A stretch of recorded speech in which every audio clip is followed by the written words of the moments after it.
اس سے پہلے جو تھی تحریک انصاف کی حکومت، اس نے عوام کو کچھ ڈلیور نہیں کیا۔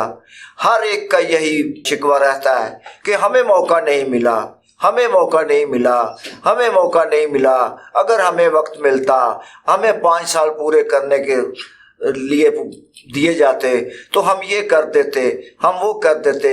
شہد اور دودھ کی نہریں بہا دیتے۔ لیکن آپ دیکھیں کہ گزشتہ 20 سال سے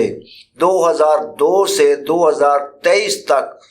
یہ دور ایسا گزرا ہے جو کہ منتخب حکومتوں کا دور رہا ہے، لیکن اس کے باوجود کوئی بھی سیاسی جماعت، خواہ وہ مسلم لیگ قائد اعظم ہو، خواہ مسلم لیگ نواز ہو، یا پاکستان پیپلز پارٹی اور پھر تحریک انصاف کی حکومت ہو، لیکن اس ملک اور اس عوام کے لیے کوئی بھی خاطر خواہ خدمت انجام نہیں دے سکی۔